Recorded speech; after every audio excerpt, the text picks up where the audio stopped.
We study billionaires, and this is episode 51 of the Investors Podcast. Broadcasting from Bel Air, Maryland, this is the Investors Podcast. They'll read the books and summarize the lessons. They'll test the waters and tell you when it's cold. They'll give you actionable investing strategies. Your host, Preston Pish and Stig Broderson. Hey everybody, how you doing out there? This is Preston Pish, and I'm your host for the Investors Podcast. And as usual, I'm accompanied by my co-host, Stig Broderson, out in Denmark. So today, I think everyone's going to really enjoy this conversation because we're talking about a person that a lot of people know here in the United States, at least, and that is Mark Cuban. He's a billionaire that lives out of Dallas, Texas. He's the owner of the Dallas Mavericks, which is a basketball team. He's also the owner of Landmark Theaters, Magnolia Pictures, and he's the chairman of the HDTV cable network AXS TV. And what people really know him for is that he's the shark on the TV show, The Shark Tank, which is this really popular TV show where a bunch of people come on and pitch their ideas, and then there's some sharks that either take some equity in the business by investing in them or they pass on the deal. So we came in contact with Mark really from the Shark Tank TV. That's how we came to know him and really had a lot of respect for him because you can hear how smart he is from a business sense just by the way that he interacts with people on the show. But I want to give you a little bit of a history because a lot of people don't realize how Mark Cuban made his money. And I was just going to give you a quick history on Mark Cuban. This was not in his book. And just so you know, what we're doing today is we're going to be reviewing Mark Cuban's book, How to Win at the Sport of Business. And it's not a long read. You can buy this on Amazon. It looks like it was like self-published. I think he he circumnavigated the publishing industry, which I found really funny and quite awesome. But that's the book that we're going to be reviewing here after we just kind of give you a brief background on how Mark made his money. So early on, Mark always had this entrepreneurial spirit. Whenever he was in college, I think I remember him talking about this in the book where he started his own business when he was in college, and it was a bar, and he wasn't even of age to drink, but yet he owned a bar in college, and it seemed like the bar did pretty well. And so anyway, so he went to Indiana University, which is right there near Pittsburgh, Pennsylvania, and that's where he grew up. He's from Pittsburgh, so I obviously have very strong ties to the Pittsburgh area, so I like that part of it for sure. He went to IUP. Then after he graduated, he went down to Texas with some buddies, and they just started bartending. I think that's pretty much what he knew from college because he started the bartending business. But he goes down there, he's bartending, and then he starts working for this business called Your Business Software, which was like one of the first PC software businesses down in Dallas, Texas. So he's working there, and he didn't even work there for a year before he got fired. And the reason that he got fired is because he decided to take it upon his own initiative to go out on a sales call to meet with a customer instead of opening the store. So he gets back, the store owner, he's looking at the store owner like, hey, I just sealed the deal over here with one of these customers. And the manager of the shop looked at Cuban and was like, yeah, you're fired. You didn't open the store.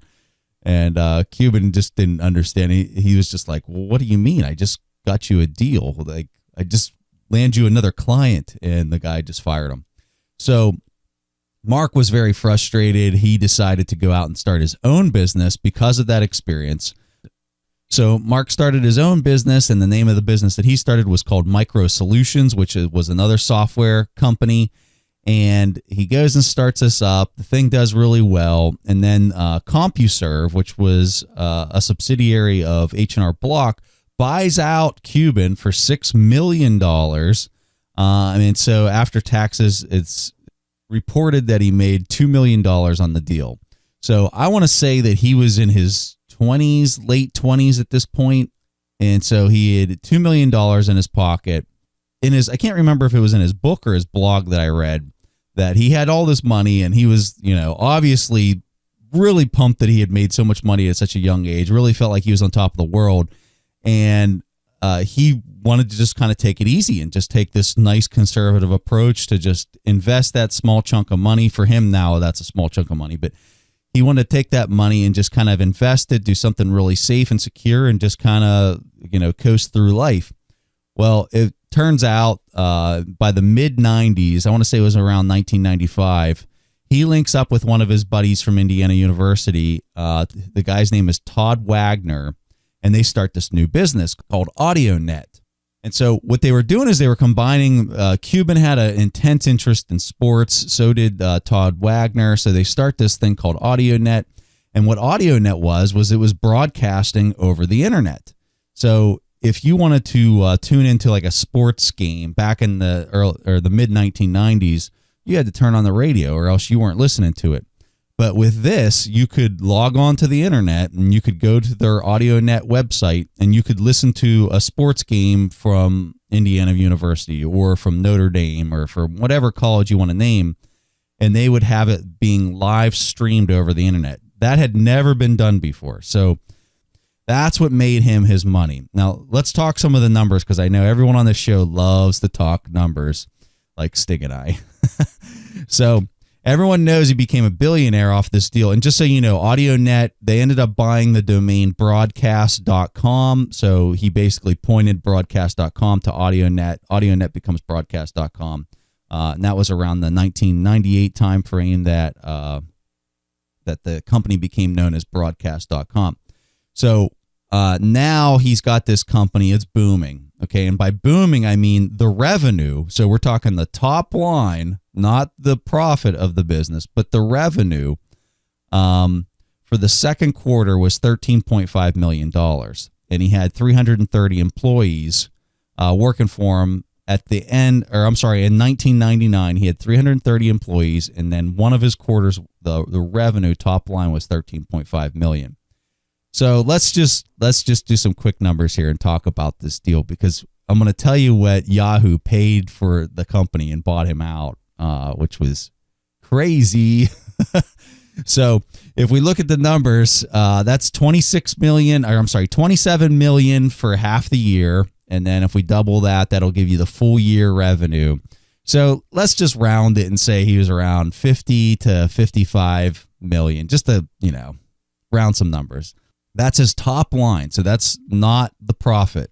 So typically if a company's, I'd say doing well, they're about 10% of their revenue, correct, Stig?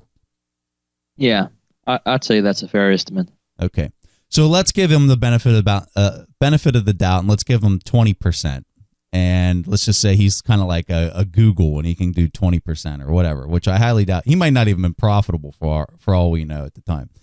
So let's just say that his bottom line was maybe $10 million a year. So how much are you willing to pay for a business that's doing $10 million a year? Now, I will say there's huge upside with the potential for how this could grow and because it's something brand new, unknown potential here. I mean, there's lots of value there. I will definitely admit that there's lots of value there. But just to kind of show people the multiples that were paid back in the 1999 timeframe, this is at the peak of the internet bubble. And we're assuming that he has 20% margins on his revenues. He'd be making $10 million for the entire year. And Yahoo purchased broadcast.com for $5.7 billion. So when we're talking multiples. Wow, you're really making Facebook sound like a great deal. Yeah, it's a great deal. So, if we were talking a 10% margin, $5.7 billion, you're probably at about 1,000 multiple for Mark Cuban when he sold his company to Yahoo. So pretty cool. I think it shows you his negotiation skills, if anything. Yeah, it's called growth investing, Preston. It's because we're too much into value investing. Yeah, I'd say. No, and Stig's exactly right. When you're growth investing, the multiples really don't make sense, and you're just looking at things more from a growth of the user base and things like that. Stuff I can't even begin to comprehend because there's so much risk associated with it. But, there's people out there that love that kind of stuff. They feel like they understand the space, and so they pay $5.7 billion for it. And like Yahoo, if you type in broadcast.com, you know where it takes you? It takes you straight to the Yahoo top level page, and all the things that Cuban had created with broadcast.com are pretty much a total wash for Yahoo. So they probably had to write down this whole $5.7 billion acquisition down to nothing onto their income statement. because they never did anything with it. I think they fooled around with it for a few years, and then they realized that they just really couldn't take it to anything that had any utility. So that's something else that's totally amazing when you look at this deal. For them to pay a multiple of 1,000 on something and then to never even use it in the long term was pretty amazing to me. Yeah, and to think about that, Yahoo, I think they bet something like $1 billion on Google, and they weren't too far away from each other actually at that point in time. But apparently the money went to Mark Cuban. So, so I think that adds a lot of context when you're talking about Mark Cuban, because everyone immediately is just like, oh, he's a billionaire. He's the best there ever was and ever is. And I think that Mark Cuban has a ton to stand on. Don't get me wrong here. But I also like to add that context and for people to really understand the background of how he became a billionaire. It wasn't like he was like Warren Buffett here and he's investing in a bunch of different companies and all these different backgrounds and slowly growing his money into the billions. Like that's not how he did it. He really did it by having a great idea with broadcast.com. And then selling it for a multiple of well over 1,000 in order to, check that block. But with all that said, I'm not trying to discount Mark Cuban because his book, I loved his book. I thought his book was awesome, and it's a very short read. It's actually, what would you say, Stig? Under 200 pages, I think. Yeah, and I think it's in compilation of old blog posts. So it's like the whole format actually makes it seems shorter than that. Yeah. Yeah, the format isn't really organized in like a logical layout. You can tell that he stole a lot of his blog posts because Cuban's a blogger. If you guys didn't know, Mark Cuban's a blogger. I think it's Blog Maverick or something like that .com, where you can go read his blog, and his blog is fantastic. So I highly recommend it. But they took a lot of his blog posts. He kind of formed it into a book. And it's really good because it's all located in one area. And I think what he did is he took the posts that he liked the most that kind of represented his thought process, and he culminated it into this book. So what Stig and I are going to do is we're going to hit the highlights of the book. We thoroughly enjoyed the book, and you can also get this on Audibles. That's how I listened to it. But Stig, go ahead and take the first point that you really liked from the book. I think the one thing I really like, and there are a few pointers, but one of the things that really resonated with me was that he really encouraged that you start reading. That was one of the things he talked a lot about, and I think the best example of how important reading is that he started in the computer industry when he was like, I want to say 23, 24, something like that, which, if you know, the computer industry is not that young. I mean, he was not like Bill Gates, who started programming since he was like 10 years old or something like that. He didn't know anything about computer in his early 20s. And he said the way that he caught up with his competitors in that industry was simply to read.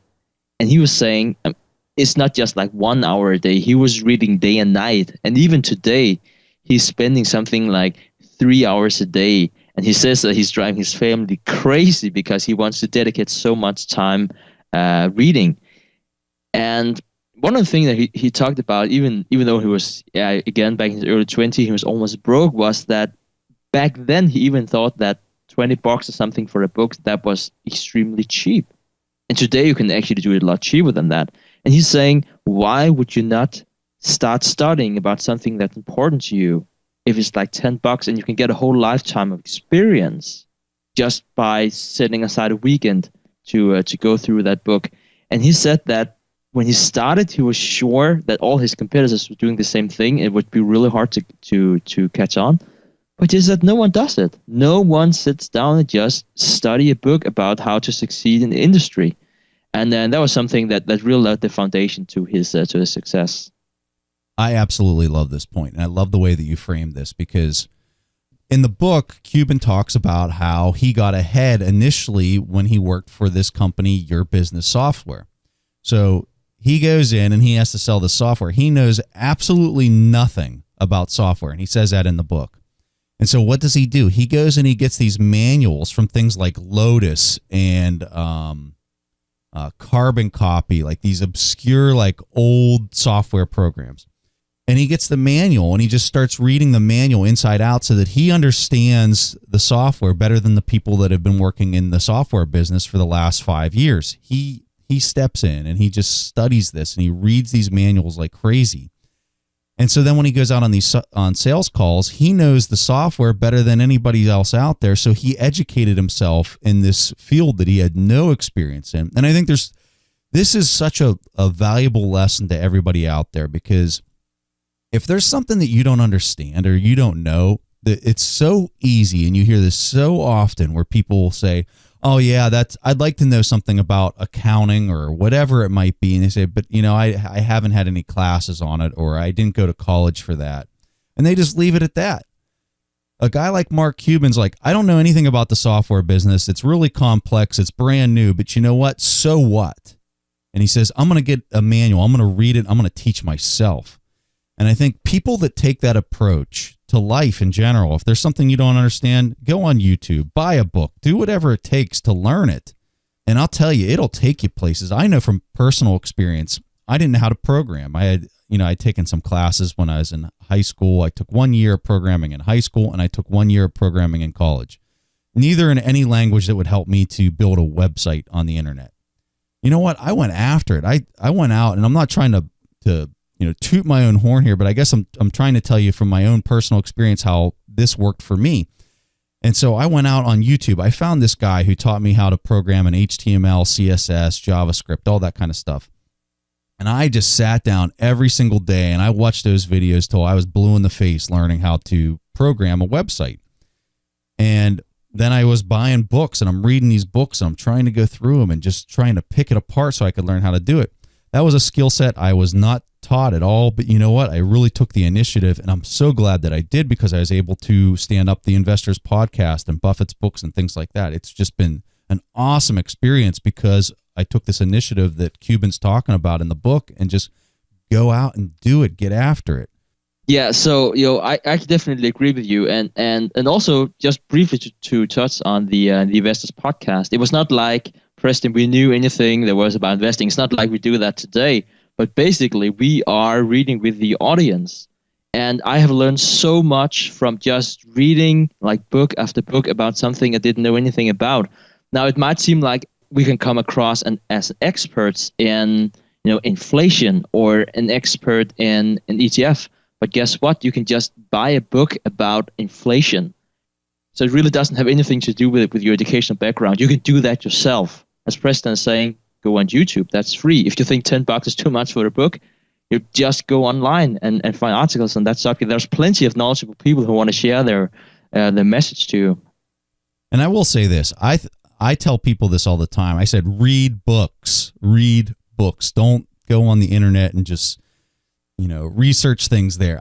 I'm very biased when it comes to reading books versus doing cursory research on the internet, because I look at it this way. So like Mark Cuban. So we're studying Mark Cuban. We read his book. We didn't read his blog, a couple of his blog posts. And the reason we read his book is because I have the opinion that if a person writes a book, they're putting their most treasured secrets in that book.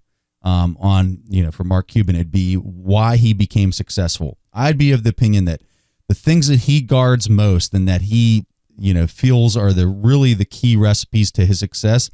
Yeah, I'm sure it's on his blog, but it's spread about, tons of articles that he's posted in the past, and you're going to have to search around for it. But for his book, he's going to put all of that right into the meat and potatoes of his book. And guess what? It's just not Cuban. It's any other person out there. If somebody's going to write a 300-page book, you better believe that they've done a lot of research and they're putting all the key important parts of whatever research that they've thought of, because it's taken them probably 2 or 3 years to write it. So I have a lot of respect for reading a book opposed to an article on the internet. Plus, you don't understand the reliability of the source. So I think it's so important that we talk about this point particularly. Yeah, so I definitely agree with you, Preston, because a book can definitely do something that online articles can't. It's for one thing, it's more coherent. Ironically, that might not be the case with this book, because this is basically a blog post that's been edited and compiled into a book. But basically, a book is much more coherent, which will give you a broader picture. Another thing is that you need to have time to reflect on what you're reading, and you need to have, I want to say, reach some kind of mental state to really digest what you have just read. And I don't know if it's just me that's old, but I think it's much harder to do that when you're reading a book or listening to a book if you're sitting in your sofa. Then if you are online and you can just check your email, and on the right panel it says that this is the top 10 Kate Perry, Taylor Swift, whatever. I mean, it's really going to confuse you a lot. Oh, Stig. We know it seems like you're not using the same web pages as I. Yeah, I'm not looking at those pages. And one other thing that I wanted to throw out there. So a lot of people ask me, how do you read all these books so often? And I'll tell you, I do it through Audibles. Audibles.com. You can get right on. I have my iPhone. It's just an app I download onto my iPhone. It's through Amazon.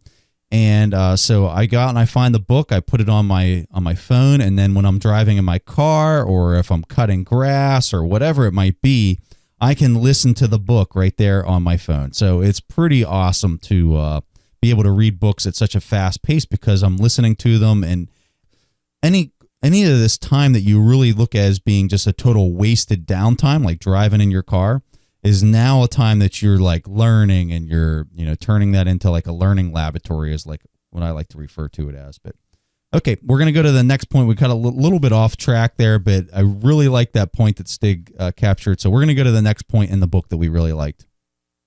One of the things that I thought was really interesting was Cuban's view on the success of future business models. So he was talking about, if you want to be successful in business, and especially online business, you should be looking toward convenience. I mean, convenience was really the key word today. And he was saying something which is called least resistance. That was a term he used over and over again. And basically what he means by least resistance is think of Amazon or think of YouTube. Like, it's really easy just to keep on consuming that product, because everything is tailored to you. And you can just sit back and you can just click on it, and it will take you right to what you want to see. So, like, real short, that was like his success of the future business model. And if you are in business, you should always aim to create the least resistant for your customer. So one of the things I want to talk about, because Cuban is big on this. In fact, I think if you even watch the Shark Tank, this comes out from time to time. And that's this idea of being a salesperson and how important sales are. So I think Cuban has such an enormous respect for this, because whenever he moved down to Texas and he was working for this Your Business software, that was his forte. He had to go out there and he had to sell. He had to convince people, hey, you need this piece of software, because if you don't have it, you're going to be losing money because you're not saving time, or whatever the case might be. And so he developed these hardcore sales skills early on. And to this day, I think if you're a person that can come in and sell and convince him to buy something, you immediately grab his respect, and he thinks very highly of you. Because I think at the end of the day, when you think about business in general, it's all about closing the deal and getting that sale. And so that's why he really has this strong reference. And he talks about that a lot in the book. He talks a lot about that on his blog, of how important it is to be great at sales. Just straight up cold calls, to having a long pitch, or whatever it might be. He just has a lot of emphasis on how important it is to be able to sell. And I think a lot of that comes down to your interpersonal skills, and just being able to communicate effectively, and having confidence in yourself when you're trying to sell something, being creative with the way that you maybe pitch something.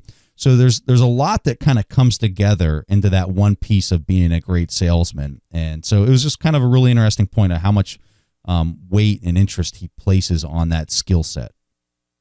Yeah, and it will never go out of fashion. It's not like if you're saying, I don't know, I specialized in this media. I mean, that might be old in 2, 3, 5 years. The concept of selling, it is as valid today as it were 1,000 years ago. And I can promise you guys, in 1,000 years from now, selling will be equally important as it is today. All profit comes from the top line. So if you guys are looking to hone your salesmanship skills, I'll give you 2 book recommendations. One is by the Joe Girard. What's the name of the Joe Girard book, Stig? Something with cars, I want to say. Yeah. So I have not read this book, but Guy Spear told us about the book, and it's definitely one that I would like to read. I'm pretty sure you're going to get a lot of good nuggets out of it. Might be a little extreme at times from what I've heard, but there's this book by Joe Girard. He was the #1 car salesman in the entire U.S., and he just talks about all these skills that he developed for selling cars and how he became, I don't know how many he sold, but it's like an insane amount of cars. So there's one book. It's by Joe Girard. And then the other one is Influence, which Stig and I already did an episode on. I can't remember which episode that was. But the name of the book is Influence by Robert Cialdini. If you look in our episode list, you'll find that. And we also wrote a book summary for that if you want to download our book summary. But those two books will help you to become better at sales.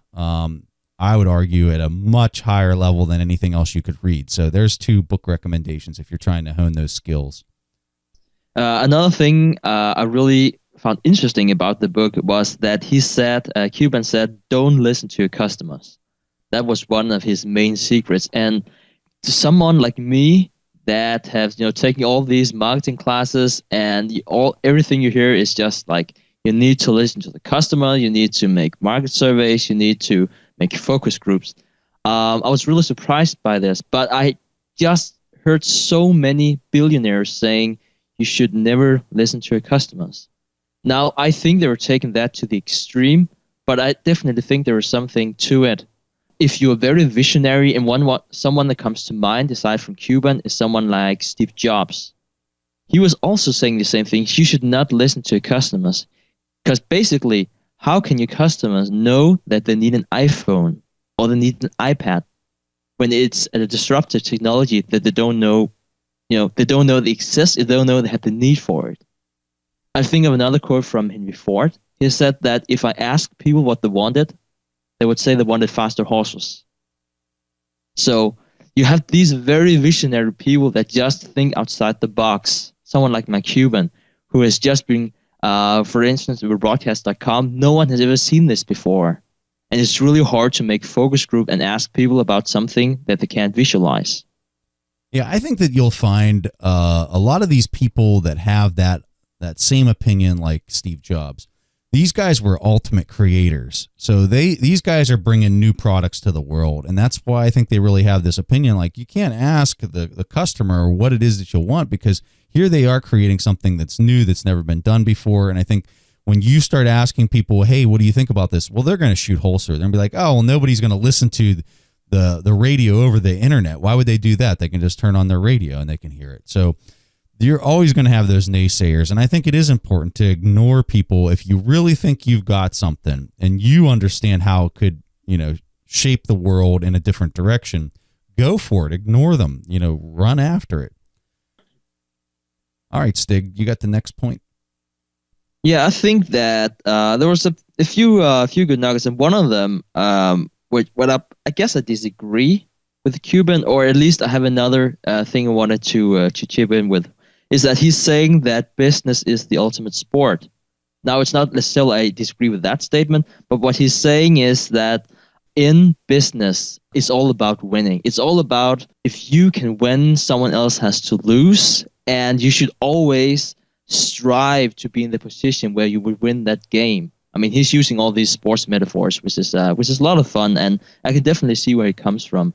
Now, I do agree that is the life of business, but I think that for a lot of people, they might be better off going into, say, a mutual beneficial type of business. I think that if you are set yourself out for always competing with other people, and especially always thinking that for me to win, someone else has to lose, I think that you might not find the same satisfaction in life as you otherwise could, unless you're as good as Mark Cuban, of course.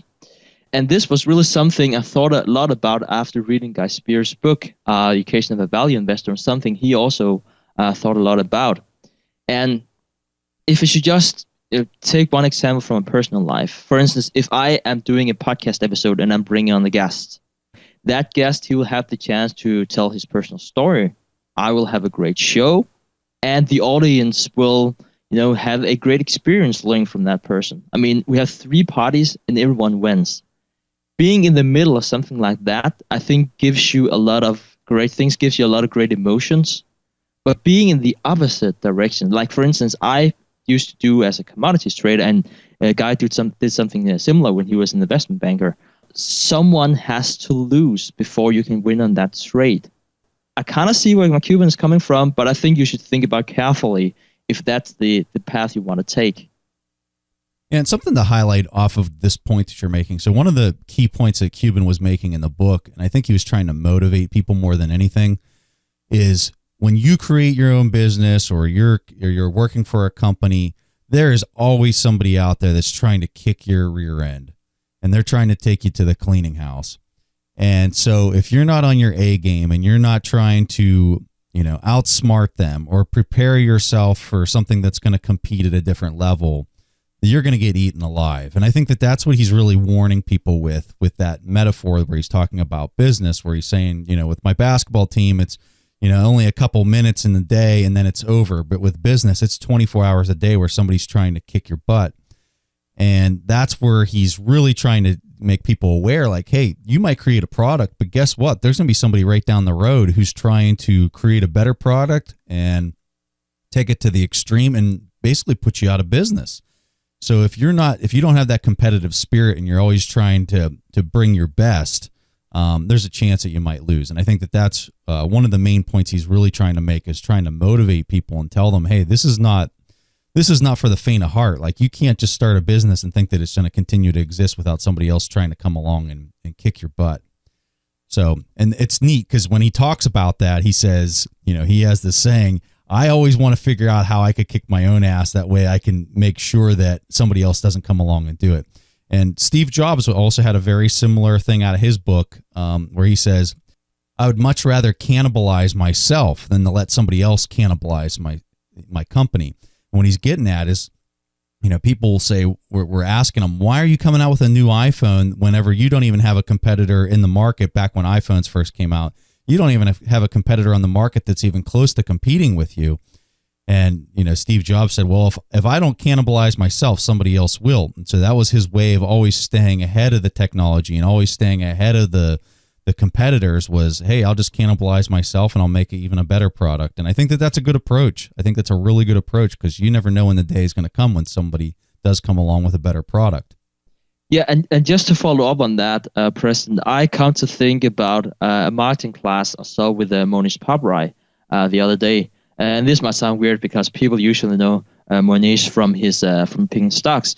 But what he's saying is, if you look at entering a new market, and again, think of someone like Steve Jobs, something like Mark Cuban, you should not think about, if only I can get like 1% of this market, or if I can just get 1/10%, I would be rich because it's such a huge market. That's the wrong way of looking at business. What Monish Pabrai is saying is that if you can't get at least 60% of the new market, then you're not specific enough of what you want to do. And I think that really pretty much captures some of the really big thinkers of how they think of business and disruptive technologies. So I'm going to talk about a point here that Cuban made in the book, which I thought was really good. And he says, you only have to be right once. And what he's really getting at is, say you have a great idea and you try to create your own business or whatever the case might be, and it totally falls on its face. Cuban would tell you, get up off your feet and dust yourself off and get back into the game and come back with something new. And his saying, you only have to be right once, is you can fail 5, 6, 7, 8 times, but then you get that one business that hits and it does it right. Well, guess what? Now you're a multimillionaire or whatever the case might be.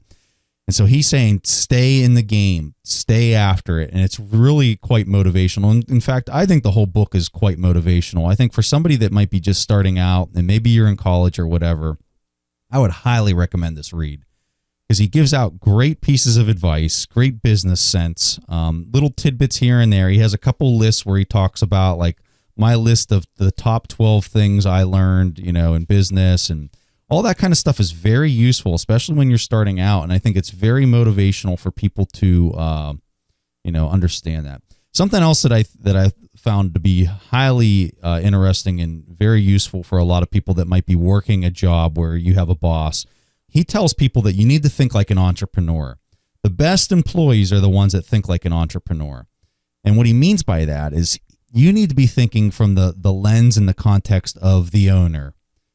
when you're that employee, and I get frustrated whenever I go into a business, and I say this to my wife all the time. She just rolls her eyes at me. I say, that person is thinking like an employee, not an owner. And what I mean by that is you go up to the counter, let's say you're at a fast food restaurant or you're at, wherever, and the person's just sitting there and they could care less if you made a purchase, if you made an order or whatever the case might be. They could care less what choice you made. Like you're asking them some questions and they're just kind of like, yeah, so they'll give you the cookie cutter answer, and then they're just looking like, I could care less if this person makes a purchase. In fact, I hope they leave so I don't have to do my job. And that is how an employee thinks. And what Cuban talks about is you need to think like an entrepreneur. You need to think like an owner. Not only can I make this sale, but how can I make this sale and then convince this person to go tell their best friend to come down here and buy from me after that? That's how an entrepreneur thinks, because they're the owner. They want as much business as possible. So if you're an employee working at a company, I would really challenge you to take on this mindset. How can I think like the owner of this business? How can I try to bring more business and follow-on business and compounding business for this owner? When you think like that, I'll tell you, you'll get promoted faster than anybody else on the block. And on top of that, you'll probably have the sense to maybe start your own business someday and run with it. But I thought that was a really good point. Yeah, and I definitely agree with you, Preston. This book is definitely well suited if you are a college student, and he addresses college students plenty of times. And I also want to say, especially if you are a college student, don't educate yourself to be an employee for a company. Educate yourself to be the owner of a company, even though you probably, like everyone else, has to start working for someone else. As Preston is saying, you'll get promoted faster, people will recognize you, and by the end of the day, you might create the network that you have to create your own business if that's what you want to do. But no one wants to promote you and no one wants to network with you if you think like an employee. Yeah, I was lucky as a kid. I'm just going to shoot you straight. Like, both of my parents were entrepreneurs. My mother owned her own business. She had her own dance studio. I want to say she had like 200 to 300 students. It was a lot of students. And then my dad, he owned this apartment, company. So I kind of grew up in this environment where entrepreneurship was pretty much the way things worked. It wasn't like we're working for a boss. Like, you had this entrepreneurial spirit in our house. And so I was kind of brought up around that. And it was, I look back at how much of an advantage that was growing up as a kid. And I think a lot of people don't necessarily have that same experience. But I guess my point in telling you this is try to hone those skills of like, what's it take to become an entrepreneur? Because when you do, I think that you're going to find that you have so much more potential to increase your net worth, your income stream when you own something and you create it yourself. And I think that this would be a great starter book for a person to get that entrepreneurial spirit, because that's what Cuban talks a lot about in this book. And that's probably one of the reasons I really liked it so much. All right, so there's more stuff that we could talk about with Mark Cuban and the different points that he makes in the book. And I'll tell you, there's a lot of different chapters and there's a lot of different points. So like we said, we can't highly recommend this book enough. But what we're going to do at this point is we're going to take a question from our audience. And this question comes from Satosh. My question for you guys is about inflation. How likely is a scenario where an economy can experience a severe inflation such that it can potentially invalidate the currency, something that many economists call as hyperinflation? In such a case, the currency would essentially lose its value and all our investments and liquid assets would essentially become useless. I read about such an event happening a few years back in Zimbabwe and in several other countries in the early 1900s. Is this something that as an investor I should be worried about? If yes, what's the best way to be prepared for such an event? Is considering investing in fixed or tangible assets like real estate a good idea? So Santosh, this is a really great question, and I think that it's a question that a lot of people have on their mind because of the current conditions around the world. So when you talk about inflation versus hyperinflation, I think the most prominent example in history is Germany back in the 1920 timeframe. The reason that Germany went through the hyperinflation back in the 1920s is because they had enormous war reparations that they had to pay from World War I finishing up. And those reparations were in such a large amount that Germany just couldn't possibly pay it all back, so they print more money and devalue it, and it was just a total disaster when you go back into the 1920s. I think the picture of the guy with the wheelbarrow of money was from that time period, and I want to say that picture was taken like around 1922 or somewhere around in there. So really, when you're trying to understand what causes hyperinflation, it really comes down to the domestic obligations being in such exceedance of what that country's ability to pay and to collect tax revenues. It just gets completely out of whack. I would argue back in the 1920s for Germany, the payments that they needed to make to all the different foreign countries for all the war reparations were far in exceedance of what the company could bring in with their tax revenues. And that's the reason that they went through that. Plus you had, some extreme leadership in place following World War I. And it was just, a crazy time. And I think when you go around the world and you look at all these different hyperinflation scenarios, you're going to find that that country was in enormous amounts of debt that far exceeded what they could bring in. So when we look at United States during, right now, I don't necessarily think that United States is anywhere near that scenario where the hyperinflation could, occur. I could be completely wrong. They've done an enormous amount of quantitative easing. We're going to be having a guest on our show here in what is it, October, that we're having Colin on the show, Stig? Yeah, middle of October or something, yeah. We'll have a link to Colin's website in our show notes. And Colin wrote this white paper on how modern monetary policy works. And he talks a lot about what you're getting at here. And I want to say his white paper is like 50 or 60 pages long. It has been highly downloaded across the finance industry. And I highly recommend people read this because it's quite fascinating how well he depicts the modern monetary system. And he gets into debunking a lot of things like money multipliers and how it's going to impact inflation. I know back during the 2008-2009 crash, he had a bunch of people out there saying that we were going to have hyperinflation with all this quantitative easing. Colin went out very early, I want to say like in the 2009-2010 timeframe, and said, that's not going to happen, and here's all the reasons why. So we give him a lot of kudos for calling something so obscure that I think, you talk to any modern economist, they'd probably have told you that we would have had hyperinflation in the United States with all the QE. And Colin was one of the few people that said that we wouldn't, because I think he, really had a fundamental understanding and knowledge of how things work.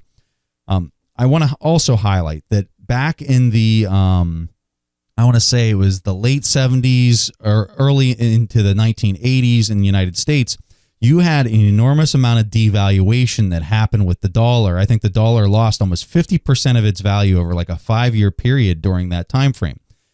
That's what I think people are going to see this time around, where you're going to see the dollar and every other world currency that's competing for market share right now continue to lose its value. And that's how people are being taxed, and that's how this deleveraging is actually taking place, is through the devaluation of the currencies.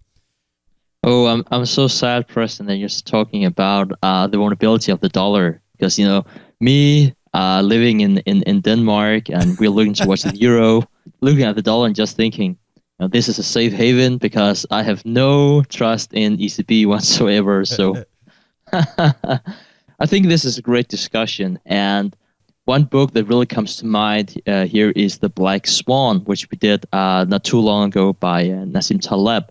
And the reason why I'm saying is really to continue what Preston said, because Preston said that he thinks that this is really highly unlikely, and I completely agree. I would say that for hyperinflation to happen in one of the major developing countries right now would be, I wouldn't put a percentage on, but it's highly, highly unlikely.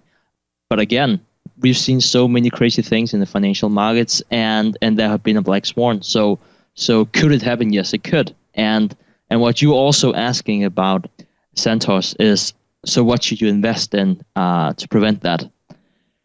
I think one of the things I probably should look into is to look into Taleb's fund. I actually heard that he has like a black swan fund. I actually don't know how that's how he invests. That could be really interesting.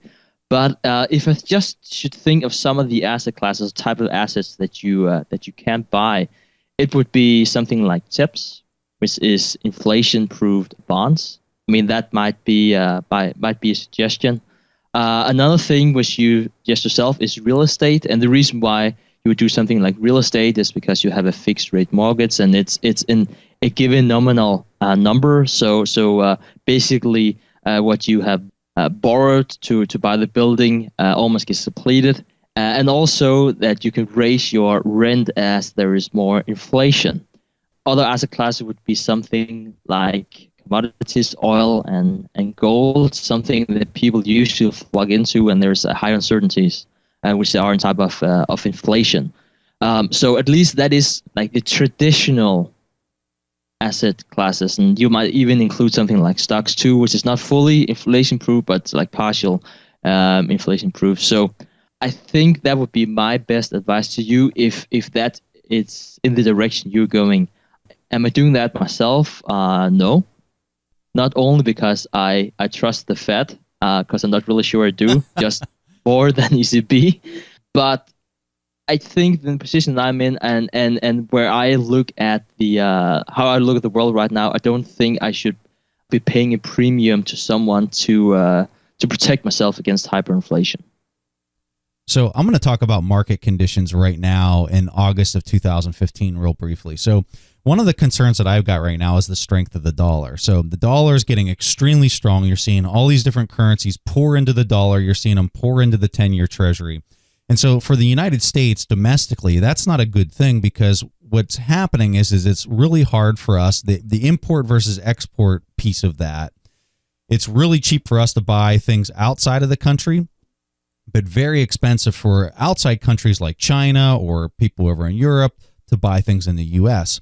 Well, that's really bad, because an enormous amount of the revenue being generated by these U.S. companies are all from foreign currencies and from foreign countries. So as the dollar gets stronger, that's going to be an enormous amount of pressure on the U.S.'s ability to continue to grow their GDP. That's where I've got a concern moving forward. And I think that with these pressures mounting in the U.S., I think that the Fed is going to be in an extremely tricky situation, because if they start tightening, meaning that they basically start to reverse all that quantitative easing that they've been doing, and instead of buying bonds, they're going to start selling these bonds, and then you're going to have a flood of bonds on the market, which is going to raise interest rates in the U.S. If they start raising interest rates in the U.S., that's going to only make the dollar stronger yet, and that's going to put more pressures on the U.S. businesses. So I don't necessarily see how the Fed's going to be able to do that this year. Does that mean that they might still do it? Yeah, absolutely, they might still do it. In fact, if they do actually do this, I think they're going to do it at just a small piece, just to be able to say that they did. Like, I don't think that they're going to even remotely adjust interest rates that much that people might not even notice. But I think it'll be maybe a psychological movement, because they're going to say that they did it. You're really at this pivotal point in time where we don't necessarily know which decision they're going to make, but we know pretty much whatever decision they make, it might not be a good one. So it's going to be interesting to see how it plays out. We're watching it very closely. We'll be sure to, and this is what I want to highlight to everybody. If you sign up on our list, either through Buffett's books or the Investors Podcast, we type up an executive summary of every book that we read. So this book on Mark Cuban, we got an executive summary we're going to send out to everybody for free. So go and sign up on our list. Also, when we send out those executive summaries, we'll type up, our current thoughts on the current market conditions, and just kind of give you some thoughts like this in the email. We have no spam whatsoever, no advertising, no nothing like that. So if you're signing up on our list, you're just getting these executive summaries, and then in the body of the email, you're getting our notes on the current market conditions. So thanks for joining us, and we'll see you guys next week. Thanks for listening to The Investors Podcast. To listen to more shows or access to the tools discussed on the show, be sure to visit www.theinvestorspodcast.com. Submit your questions or request a guest appearance to the Investors Podcast by going to www.asktheinvestors.com. If your question is answered during the show, you will receive a free autographed copy of the Warren Buffett Accounting Book. This podcast is for entertainment purposes only. This material is copyrighted by the TIP Network and must have written approval before commercial application.